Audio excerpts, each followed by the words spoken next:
Good afternoon, everybody. It's a nice afternoon in Dehradun. It's raining and it's very pleasant weather. Well, to begin with, I would like to share a video here to set the mood. I hope you enjoy it. This is showing UPES in the monsoons. Have a look.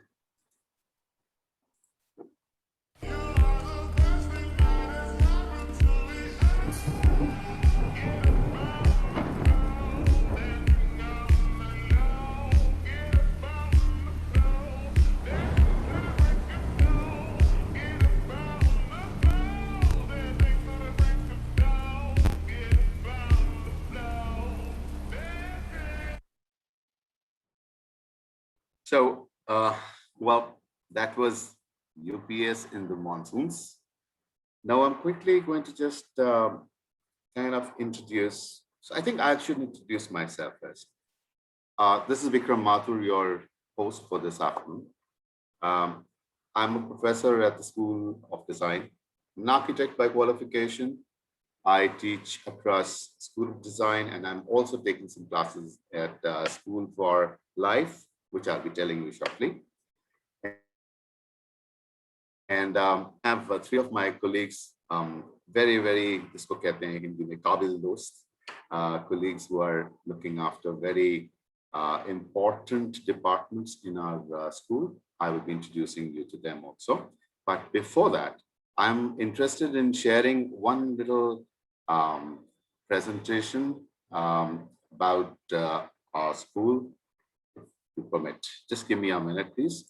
I'll just share that.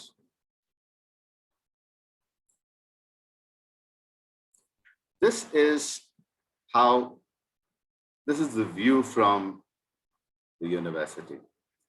Breathtaking, awesome view with lots of hills, I don't know, hills, mountains in the distance, a lot of vegetation, trees, greenery, and beautiful campus. It's a campus which we are very proud of and we love going to every day.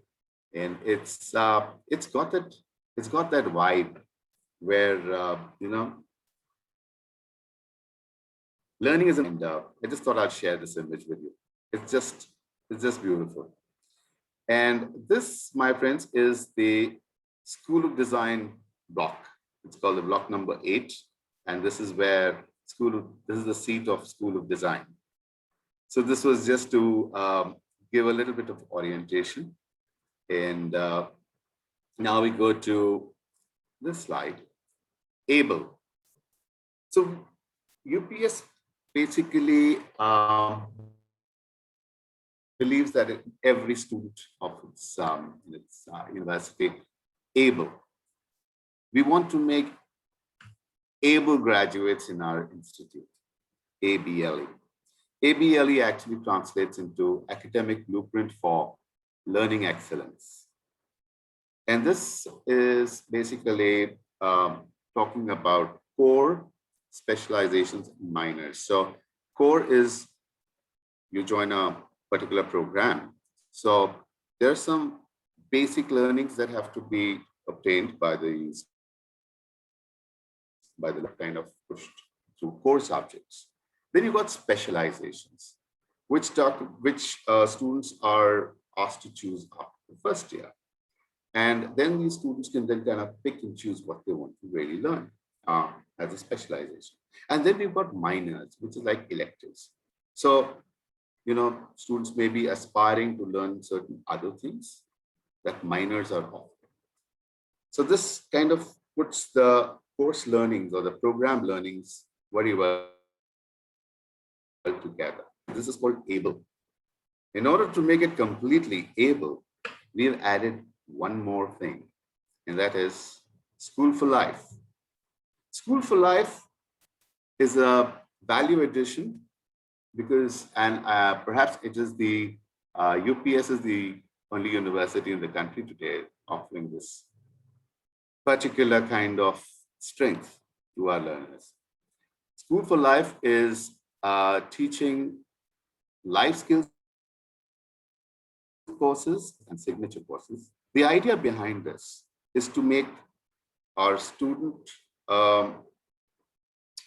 complete in its learning, in its development, and when he graduates from college, all the little gaps that may be left, they're kind of leveled off with School for Life. Gaps as in, um, you know, in life, there are various opportunities and there are various situations. A person may not be able to take advantage or may not be able to comprehend or may not know how, participate or, be a part of that opportunity. So life skill basically teaches things like building confidence, the art of writing, talking, conversations, etc., etc. Exploratory courses will teach you about how you can be more innovative and you can explore. You will have the will to explore options in life. This is all by nature. And then there are signature courses.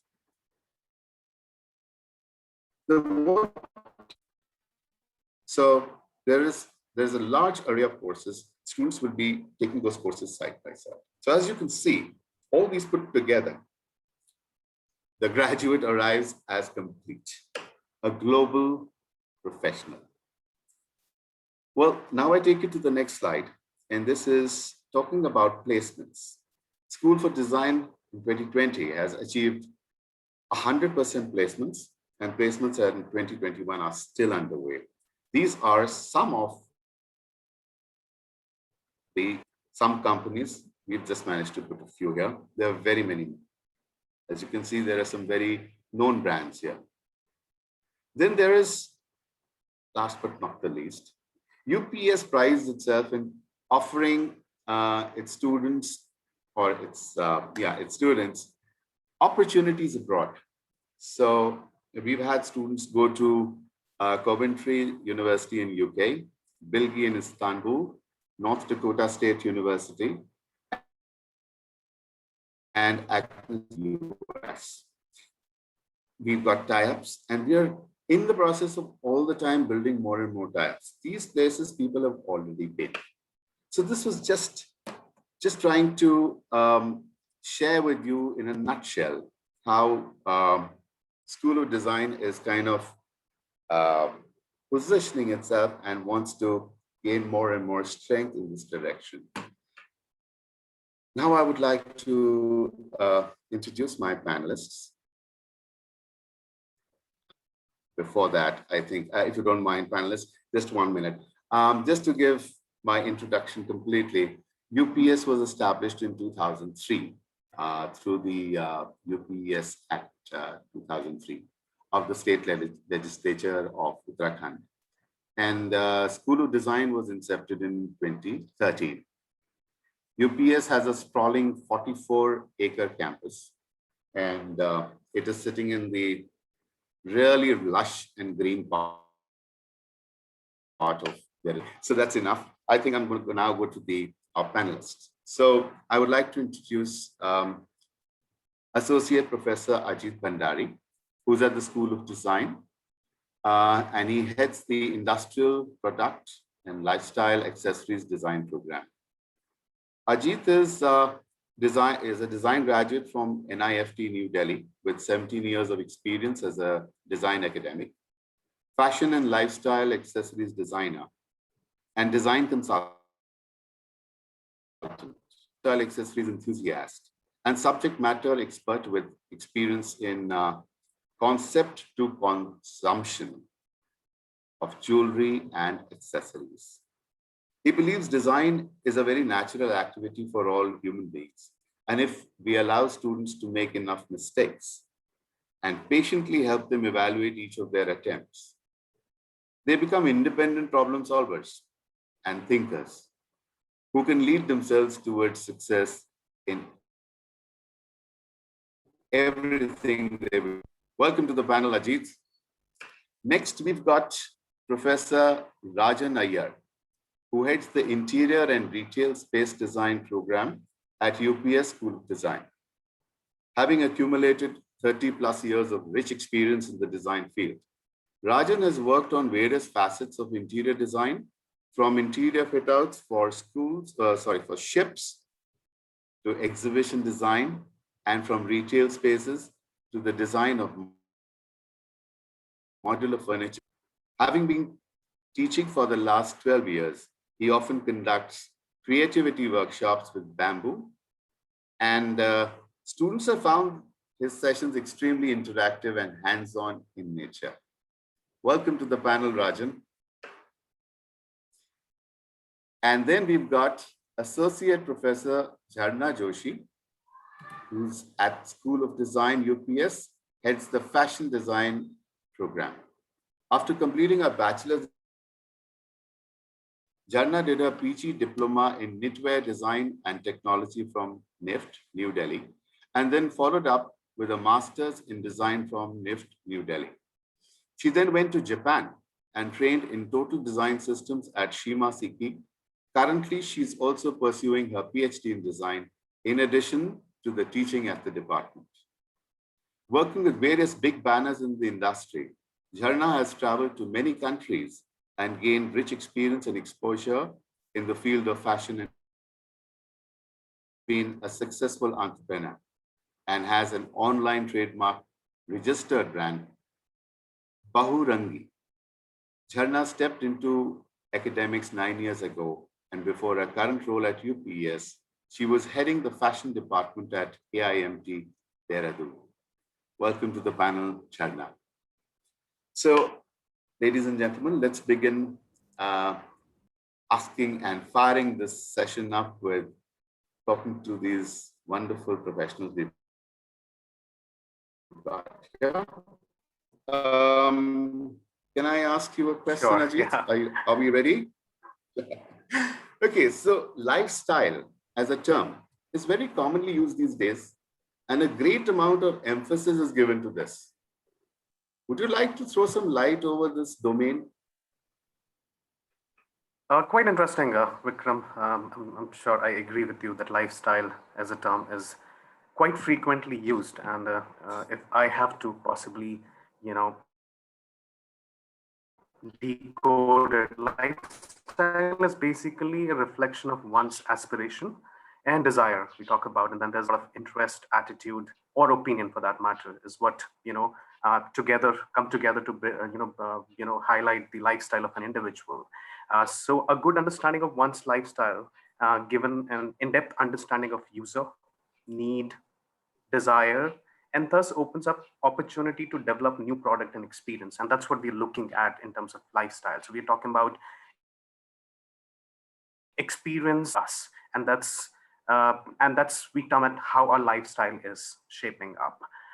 So just to add on to that, a little bit of factual figures when we talk about how India has been witnessing a huge transformation in consumer lifestyle, which has been influenced by one, which is demographics.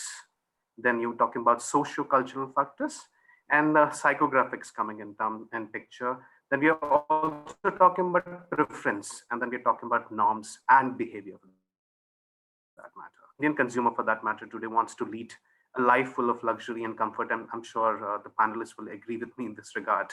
And the Indian middle class has provided a big boost to this consumer culture due to the fast growth of the service sector, per capita income of people increasing, rising disposable income again coming in picture. And there's a lot of these factors which comes across generating consumer demand for a wide range of new goods and services, and and more every time you look for new goods, new services come in picture. The consumption pattern of the country again depends. We're talking about liberalization of economic policies. We're talking about buying habit of young generation for that matter. How is it changing dynamically? We're talking about financial independence of a young and of a person at a young age for that matter. A lot of youngsters normally fetch a job, and then they have this independent money to be disposed, and that's how lifestyle has been of nuclear families again. So there's a lot of facts which talk about how the lifestyle is shaping up, and how we're talking about the generation does not mind paying extra for better facility, better ambience and engaging experience. So here it reminds me of martial arts theory of hierarchy of need, where they talk about majority of the urban Indian consumer have graduated to a higher level of need, which are less tangible and more emotional rather. And it's talking about aesthetic and spiritual in nature of consumption. That's how it has been defined. And that's where, I mean, if I, in totality, if I talk about, it's talking about all these product line or services, thus is being recognized as lifestyle and accessories associated with it. And within that, when we talk about, there is definitely a niche for that, a huge potential for lifestyle and accessory business. And when there is a business, then you need specialized professionals who tend to study the everyday lives that are in consumption and design of relevant lifestyle product for a broader spectrum of consumer, representing various socioeconomic strata. And again, so the niche vertical, which I'm calling here, is lifestyle, accessory, and design, which is a unique combination of discipline of fashion, product, and design ethnography, basically. And that's how, it's been everywhere. Wherever I was quoting a statement, you would have heard that statement of lifestyle, and so it. So that's what lifestyle is all about. Yeah. Actually, lifestyle is a word which everybody is using today and in different contexts. Doctors are talking about lifestyles. They improve your eating habits, right? So there are so many kind of lifestyles. So that's why that is a very good insight. Thank you so much, Ajit. So I would like to now ask Rajan. Rajan, are you here? Yes. Yeah, Yes, hi. you're there. Yeah, you're there. So can you tell us briefly about this interior and retail space program at UPES that you're heading? Can you tell us a little bit about it? Yeah. Please go ahead. So UPS offers a 4-year BDES program in interiors and retail space design. This course is all about learning the nuances of how to design an experiential space. Not only the design of functional and aesthetic spaces, such as for the design of homes, offices, and hospitality, also for the spaces which have got a communication content. For example, designing a branded space, a branded environment for a retail space, or even set design. So the course is very multidisciplinary in nature, and we give inputs in space planning, furniture design, retail design, uh, visual merchandising, and set design. We also take classes in design management on if a person were to set up their own organization or company in future. So they are well equipped to even have their own startup. So design inputs are given in a very phased manner with comprehensive inputs in space planning, furniture design, visual merchandising, a lot of graphics because it's very multidisciplinary in nature. And we ensure that students are well equipped to design any kind of experiential space. In a nutshell is what interiors and retail is all about. Thank you so much, Rajan. Yes, that brings clarity to the discipline of interior design and what can happen. So thank you so much, Rajan. We are now going to go to Jharna. Jharna, can I ask you a question now? So most people understand fashion as fashion shows, the catwalk, models, ramp. Glamour is a word that is synonymous with the fashion industry. What are your thoughts? Yeah, Vikram, you're absolutely right. I think after Bollywood, fashion is the most glamorous industry, at least thought to be the most glamorous industry. But let me give you a reality check. It's not as glamorous as it sounds, and there's only one little portion of it or part of it which might be glamorous. there's a lot of, and it's a good creative field for people who are like creative thinkers, and who like to travel, who like to, but traveling doesn't always means traveling to exotic places. So it's like traveling to not so glamorous factories and wholesale markets, and sourcing your stuff, coming up with collections. So if you're lucky enough to be that part of the world where you're working in the haute couture environment, and you're doing for garments for celebrities, then you might be in touch with a little bit of glamour. But as far as the manufacturing part of fashion goes, it's like any other production company or a factory, which doesn't sound to be very glamorous. And there's another part of fashion which is not glamorous at all. If we talk of the kind of pollution and the kind of environmental hazards that the garment industry in total has given to the world, then it's like very scary and very not so glamorous in the fashion world. And that's something that we make our students aware of, because I think the future generation needs to change the ways of the world. They have to find new ways to do things, and which are more uh, environmentally friendly and maybe more sustainable for all of us. So So like but you're saying, do your thing, but do it sensibly, right? yes, do it sensibly, and don't come here just for glamour. Glamour maybe a little bit part of it, but there's a lot of not so glamorous environment that you would be working in mostly. When you're creating collections, when you're sourcing material, when you're working with the labor, it's not glamorous at all. It's hard work. Yeah. Yes. Thank you so much, Arna. So I come back to Ajit. Ajit, are you ready for my next volley of questions, right? So interestingly, we have newly launched the Lifestyle and Accessories Design Program at UPS. You, Ajit, to provide us a brief overview of this program. Please go ahead. Thanks, Vikram. I think there was much required, because when you talk about lifestyle and being talked about, what this term is, and there's a lot of nuances of lifestyle being incorporated. And I did mention that when there is a business, and then you need expert to handle this in a very right manner.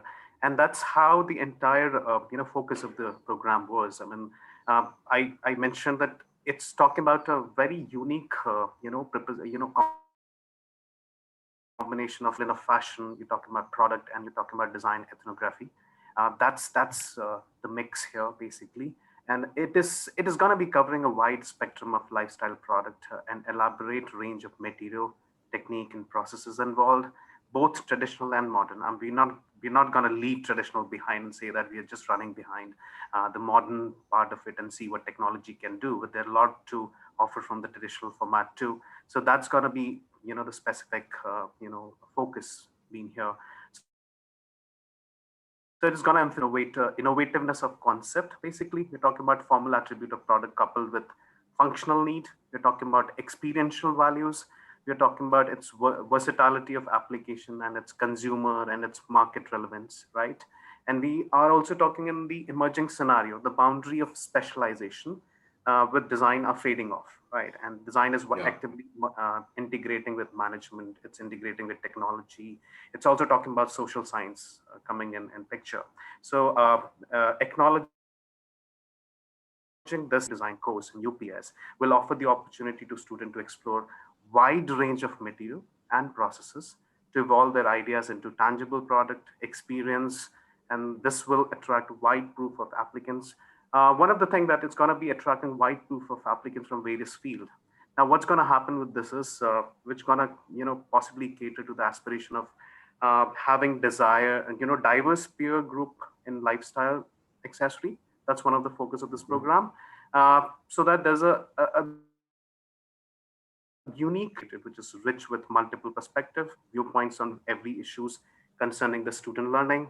And then paradoxically, though this is very freedom viewpoint of every issue, okay, concerning the student again, so it's going to become a little overwhelming when we were thinking about it, that how this is going to be. So it's going to be overwhelming for student to cope up with, as a student get carried away, many tempted field, indulging in every possible product segment,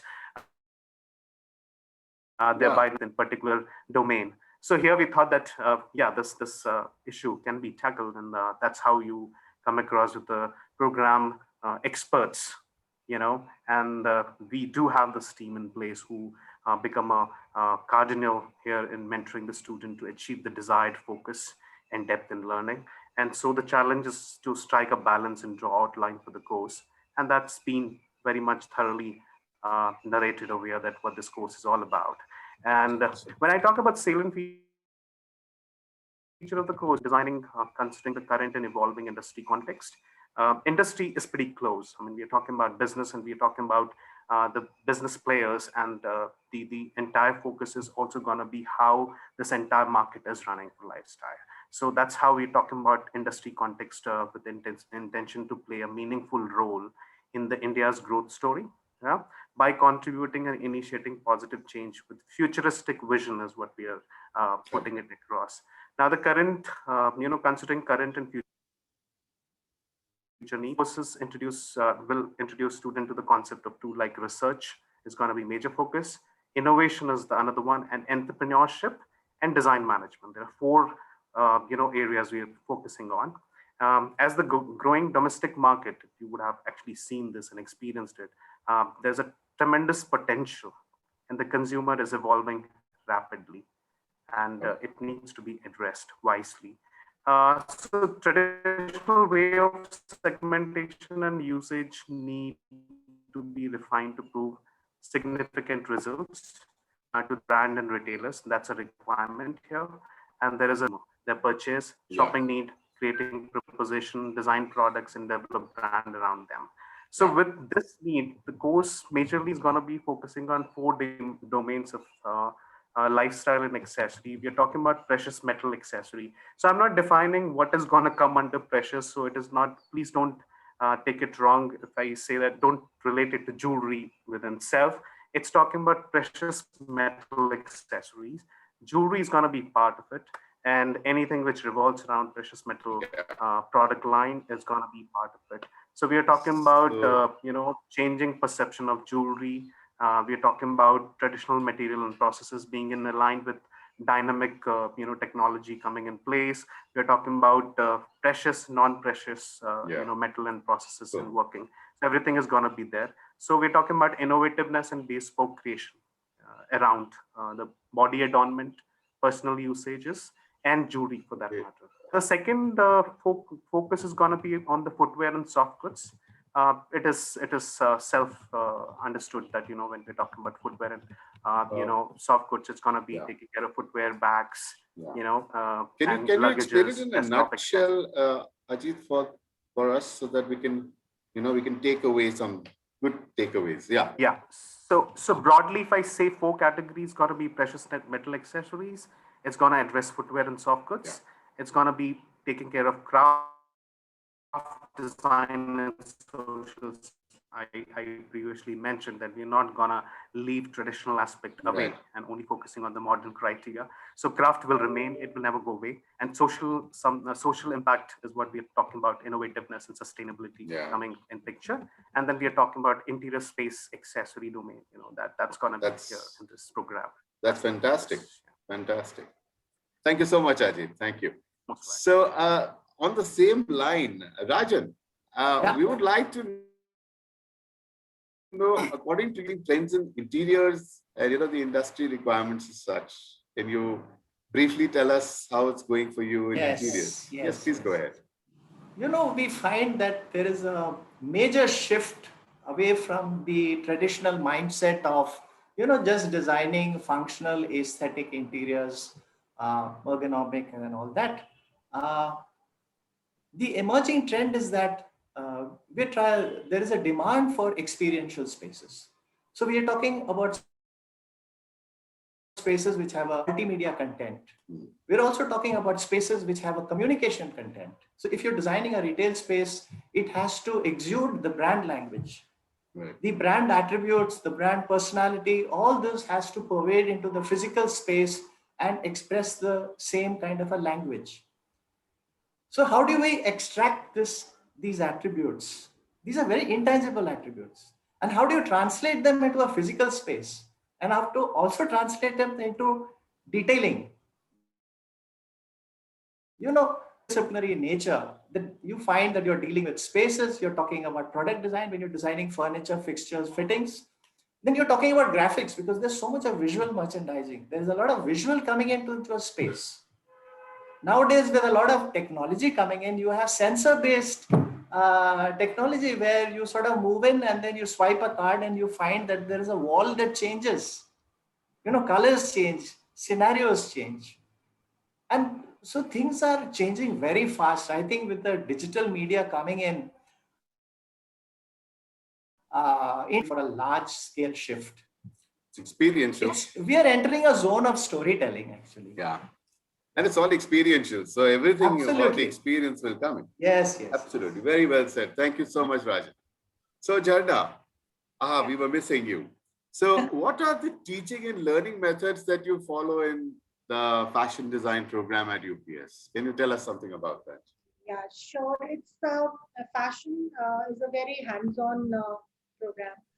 So there is a lot of things which are so. Of course, then you have the lab environment and students work hours in the lab to master the skills.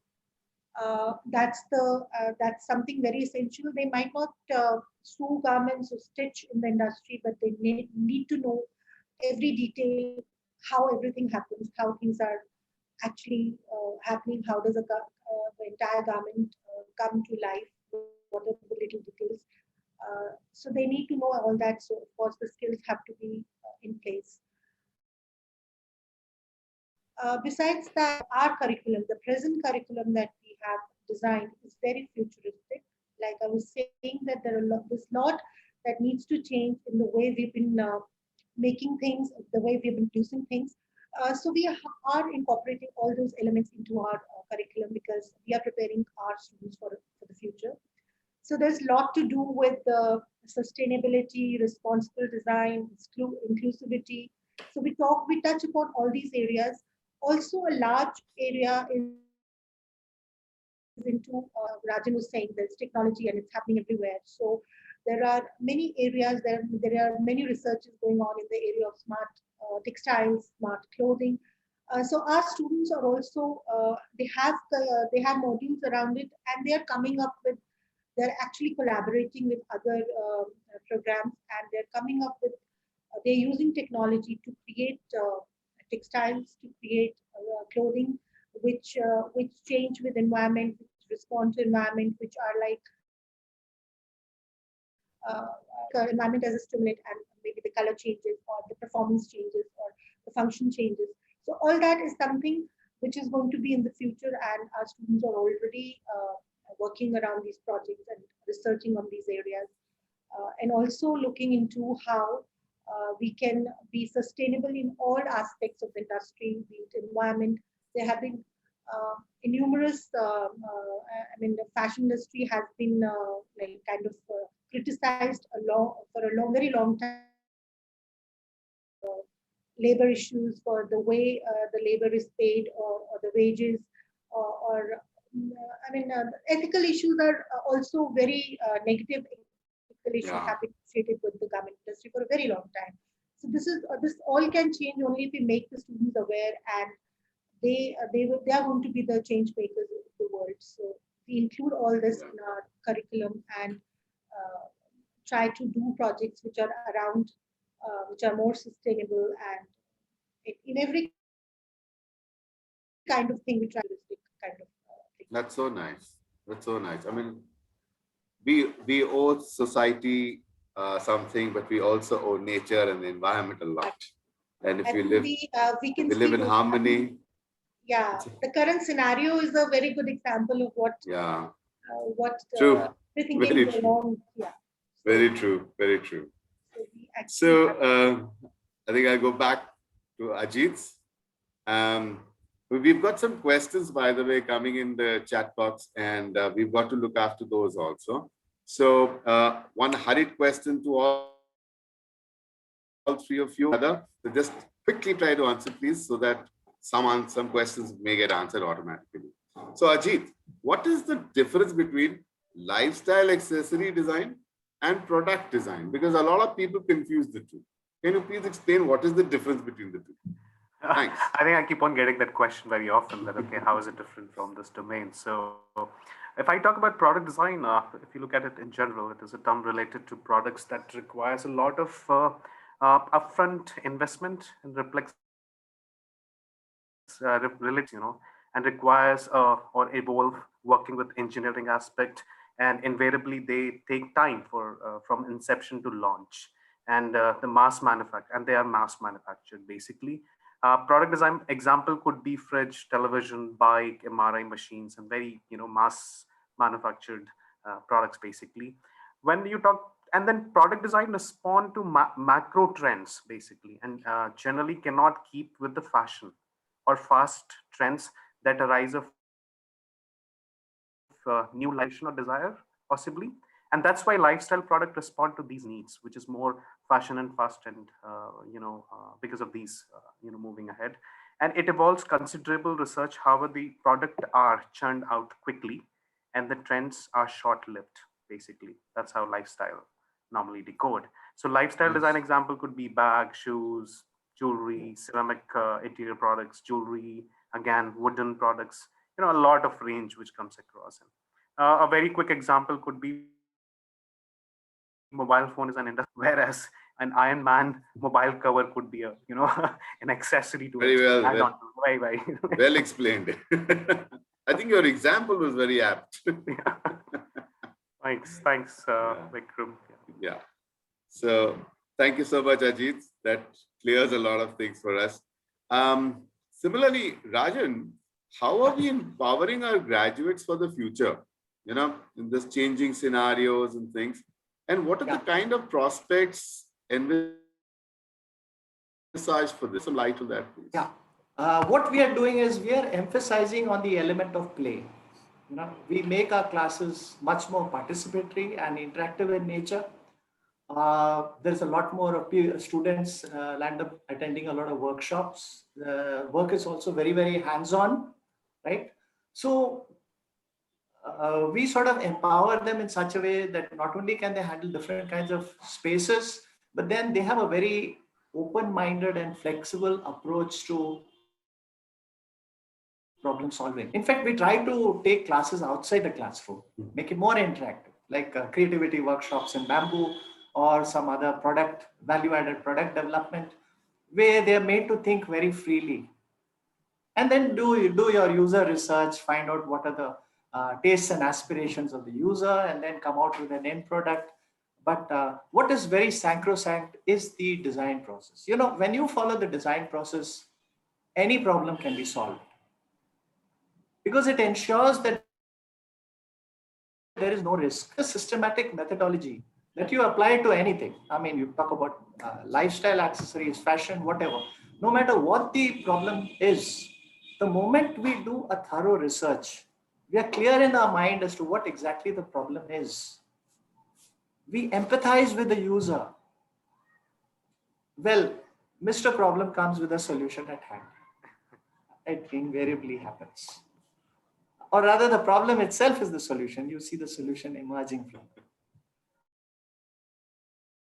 Right. Exactly was your question. I think you were asking something else also. Yeah. So I was asking you, I'll repeat the whole question.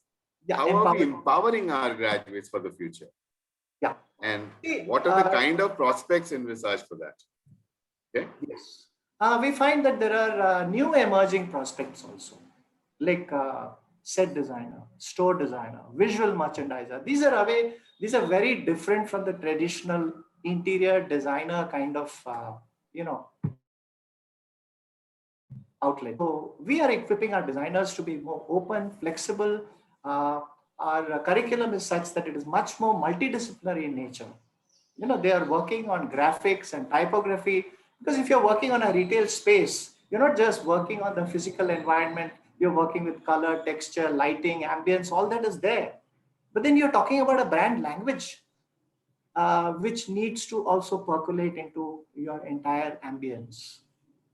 It's actually retail space, it's a bit of a it's more of a, that 1 second when a customer passes by, they decide whether to enter a store or not. And it's very multisensorial in nature. So Very it's true. not just about materials. Very true. So all these inputs are given in a very phased manner, and it becomes part of your thought process. And this way we sort of empower our students to tackle any kind of experiential space. And above all, the changing scenario, like Yes. the pandemic, absolute new understanding to the whole problem. Right? Yes, yes. So the flexibility is needed, I suppose. Right? And students are able to visualize things on screen. Absolutely. It is already 3D walkthroughs, and we have virtual reality, and we have the 360-degree view also. So it's Once conditioning you the do mind. the 3D modeling, you can express the entire narrative and the visual to the client. So what is happening is students have to adapt to change. True.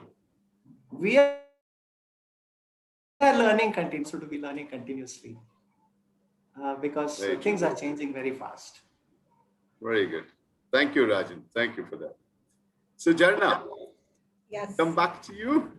Yeah. So, sure. Jharna, I want to know from you, what are your views on placements and job options? Okay, Vikram, that's a question which I think every institute, every aspiring student asks, and every institute will say 100% placement. But as far as I think it's kind of a domain where you really are not short of jobs. There are so many areas that a student can delve into besides the designing part of it. Besides being in the design department in a factory, or being a part of the design team for a designer or a brand, you can also delve into many other areas of the garment industry. You could be overlooking production part of it, which of course requires a lot of knowledge of designing and sound knowledge of the entire garment industry. So you could be looking into production. There is marketing part of it, which of course many students choose to do later. Then there is merchandising part of it, where the entire supply chains and the sourcing of materials, and it's kind of liaising between the exporters and the vendors. So all that can be also another area in which students can be very well employed. Then there is also promotion part of fashion, which is glamorous and very interesting. So many students end up, many fashion design students end up to be that part of the industry. They could be part of a fashion show production team in various capacities. They could be doing the graphics part of fashion communication. They could be now online. Everything is happening virtually. So there are even virtual fashion shows happening. There are virtual, most of the stores, brands, and designers are going online. So there's a big opportunity there for also for students. So I think there are so many areas. I might have missed few also. The stylist, yes, The the stylists, yes. stylists. There are We've been talking yes, style. yes. So there are, Lifestyle and stylist. Yes, yes. exactly. So there are so many areas. In fact, fashion and lifestyle also like kind of blend or meet. It's an area. So many of the fashion design students end up as accessory designers as well, visual merchandisers. So there are many areas in which I've seen my students later in life, and they choose their own niche and their own strong. Depending upon their ability, they choose different areas. And of course, crafts. I have such a long career that I've worked in the area of craft sector for such a long time in so many different crafts. So uh, I think you just have to be a designer, and then there are so many opportunities. So I think So many. we should now jump into questions, because there are some, and Sure, yeah. yeah. I have questions. So there is one anonymous person who has written, is it possible to learn the expertise of fashion design through lifestyle accessory design? So it is something like what you guys were talking about just now, right? Jharna, you were just mentioning that fashion designers become lifestyle accessory designers also. And of course, Ajit, you were talking a lot about. So Would you like to take this question? Should I repeat it or No, is no, it I understood? think I had been reading that. So Yeah. interestingly, in the fashion design program, not in at UPS, but earlier in many of the colleges, the fashion design program always had a module accessory design. So all the fashion design students necessarily had to do this, and they used to come up with accessories. It might be jewelry, bags, shoes, whatever. So that was very much part of the this thing. And of course, it is possible to do both the courses. I mean, you can be doing bachelor's in one and post graduation in another one. But I think they come hand in hand quite a bit. And while you're doing fashion, I think you cover a lot of quite a bit of but yes, as when we go that I think Ajit will be able to answer better when we go to the production part of the accessories, maybe shoes, bags. Then there's a difference there if you're trying to learn the production part of. So I think Ajit should be Yeah. able to answer that better. I Yes, did Ajit. mention in the beginning that how it is amalgamation of fashion, product, and design ethnography basically. So there is a sense of fashion when you talk about style and how the prevailing trend can be captured and interpreted. You can very well align with accessory while you are doing fashion. But there is a certain limit to it when you talk about accessory.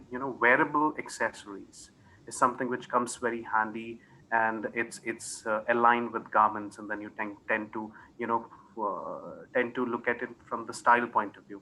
But when it comes to more and more understanding from the making point of view, I think that's where it goes more detail in terms of engineering involved behind it. I mean, a simple jewelry piece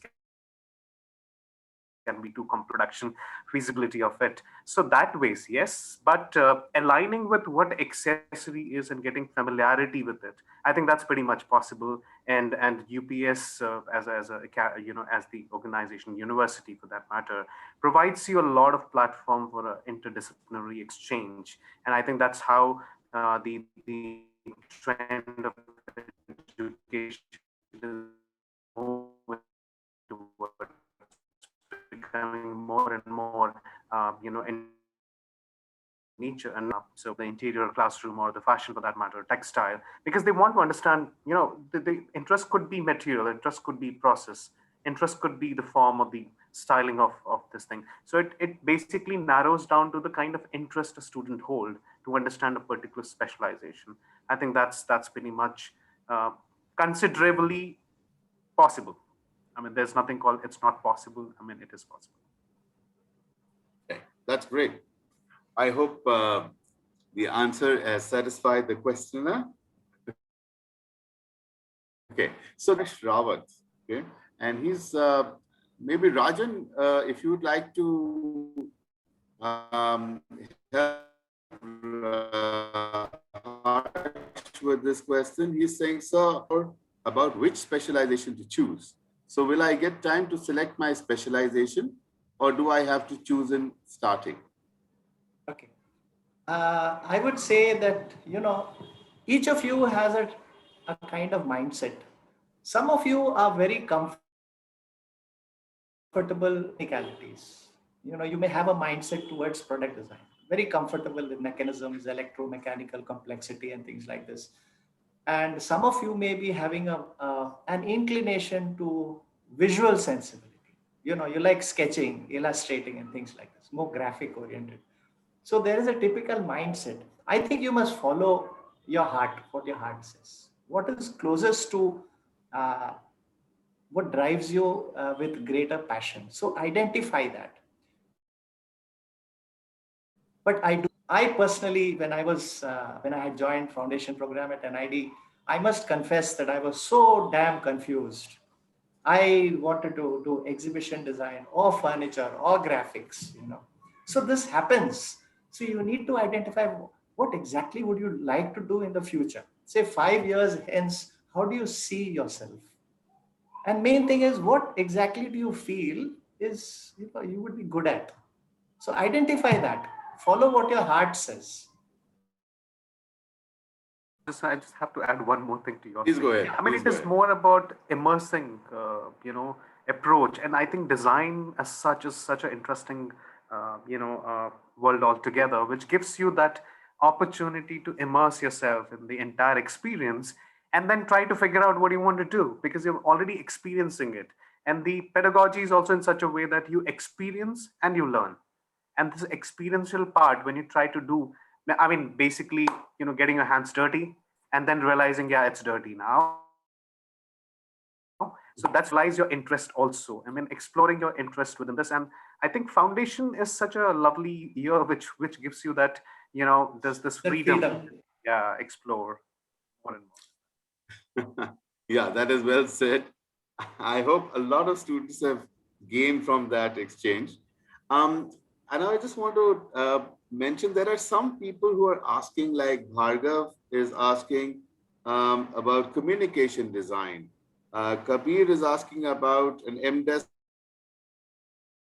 program in and UI, UX, and automobile designing, and there's so many questions. Students or aspirants, please, there is going to be another webinar which is going to cater to those particular fields of design. This webinar is concentrated design, interior design, and fashion design.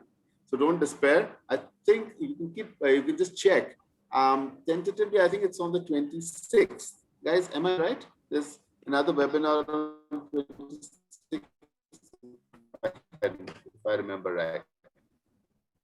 So please check on the website. You'll be able to understand when it's happening. You can, but sorry, we are not taking those questions here.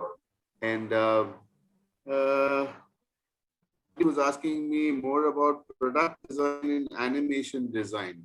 I think that will also be in that particular webinar. And yeah, there is another question.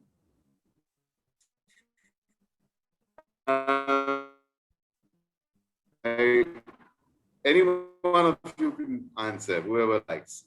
How does a BDes degree benefit diploma and not a degree? Ajit, would you like to go on this? Okay. I think, yes, this is predominantly a very favorite question of, and in fact, very important question when it comes to the concern from the parents end or the student himself, that diploma going to limit me for my future prospect in terms of education higher. Sad reality, but yes, it could somewhere not let you get in some university because the mandate is that you need to have the BDes as a degree, full-fledged degree. That's something which is, however, we are with the mindset that okay, education is education and not more aligned with what kind of a paper you get. But the reality talks about the laws and regulations formulated in academic scenario, the mandate of a degree in hand if you want to pursue your higher education. Not only in India, even abroad as well. They do tend to have a degree from a recognized body within the country. So that is in Indian context, UGC governs is the regulatory body for the authorization of the degree. And this is, I think, by far my experience says, all the university abroad do look for these kind of recognition as a degree. So that way, yes, it is a mandatory advantage to move ahead in your path of learning. Over to you, Rajan, sir. Yes, Rajan, please. Yeah, you know what happens when you look at it from a design consultant's point of view. They are interested in candidates who, as to what is it that they bring to the table. Absolutely. Are you a person who has got visualization skills? Can you translate all the user requirements into a physically manifested product? Do you have those skill sets or not? Very high qualification, you may have BDes qualification, but if you are unable to visualize and you don't know the nuances of product designing and detailing, then I don't think anybody would hire you. So what matters finally is what is it that you bring to the table? And that is what we are grooming our students here at UPS to give a very all-rounded development. We're talking about translation of intangible aspect. We're talking about technical detailing. We're talking about production. We're talking about design management And there are many who want to go in for a startup, so they go for entrepreneurship, business development program. So there are several ways in which you can navigate and then find out where exactly your true interest lies. What is the kind of future you envisage for yourself? Yeah, so there is another question which is seemingly interesting. How has the pandemic affected the designing field on education as well? It's Very interesting. interesting. Very interesting. And okay. it's worth a ponder. Yeah. But I don't know whether we have answers for this. Yeah. We can only prepare ourselves. It's made the situation very, very challenging. Yes. And it has made us think more deeply and then come out with creative ways of thinking. As a designer, how do you sort of tackle this particular problem? Now we have this wonderful software like Blackboard in which we can connect to students. We are able to even correct their designs. We are able to take attendance. We are able to develop, put them into different classroom groupings. They are having interactive sessions, and we are able to communicate rather well. I do understand that some amount of the hands-on this thing is lacking in online thing, but it's here at UPS, it's going on very well. So, yeah, and somebody, in fact, there are 2 or 3 people asking about job opportunities abroad.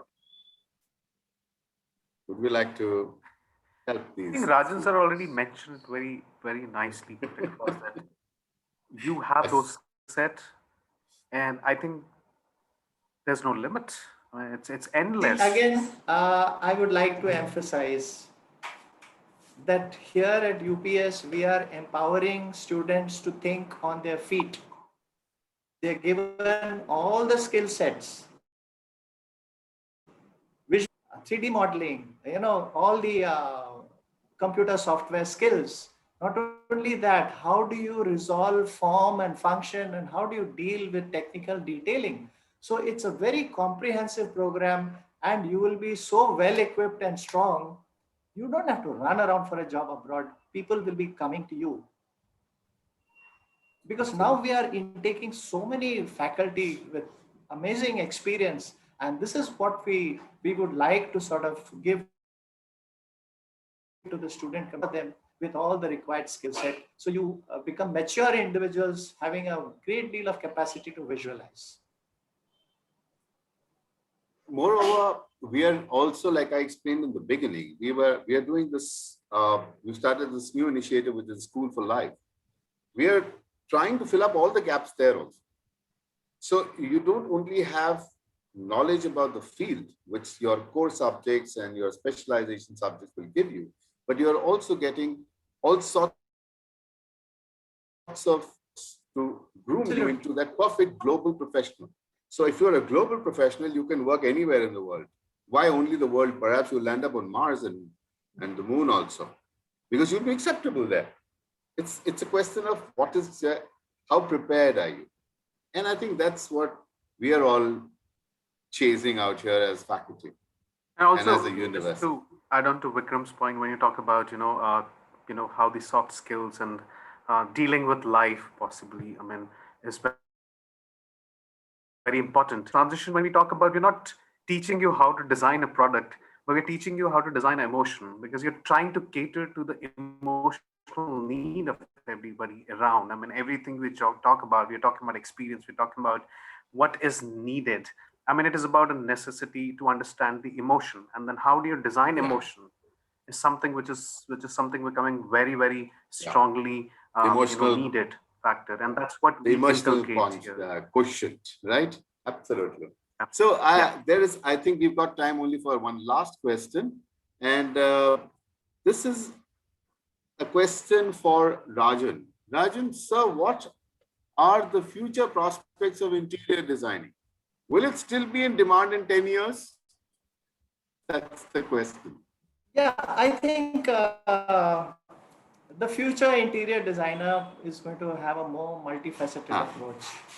The moment you know how to handle experiential spaces, you're not only handling the designing of a home or an office or a hospitality interior, your kind of multidisciplinary inputs will make you well equipped to handle spaces that communicate, spaces which have a multimedia content, because things are changing. I mean, you can even place an order for whatever you wish to buy just by surfing a screen. You can even order for a car online. So the way things are changing, retail is becoming ongoing as we are giving students skill sets into understanding branding and advertising and taglines, so they know what is it that the customer wants. We are sensitizing our students to the customer needs and aspirations, and then deciding on a design strategy. They would be having the capacity to develop their own strategy and to look at a problem in a very holistic. I would just like to add to what Rajan you were saying, and also answer the lead. And that is, in interior design, we are dealing with the interior space that is available to us. It's like an asset. It's like a resource. Now we've got to make the best of our resource, otherwise we're going to lose out. So we're changing time. Our needs are changing. Today, it's the online mode. Earlier, in our grandfather's days, things were quite different. Spaces were used in a very different manner. But the same old house that my grandfather built, and how am I making use of it now? Interior design. And in times to come, this is bound to again and again keep going in its process, and there will be more evolution. So interior design is here to stay. It's not going away anywhere. In fact, all forms of design are there to stay, and they have great futures. So guys, thank you very much. It was such I have enjoyed myself. I hope all of you too. And I'm saying we are 5 minutes over. So before we are bodily thrown out, I think let's gracefully bow out. Thank you so much to all our audience. Thank you so much for your presence with us and lovely questions. I hope you enjoyed. I hope you can give us some feedback. We will be looking forward to that. Thank you very much. Thank you, Jharna. Thank you, Rajan. Thank you, Vikram. Thank you, Vikram. Thank you, everyone. Thank you, audience. Thank you. Thank you. Bye-bye. Really enjoyed. Thanks.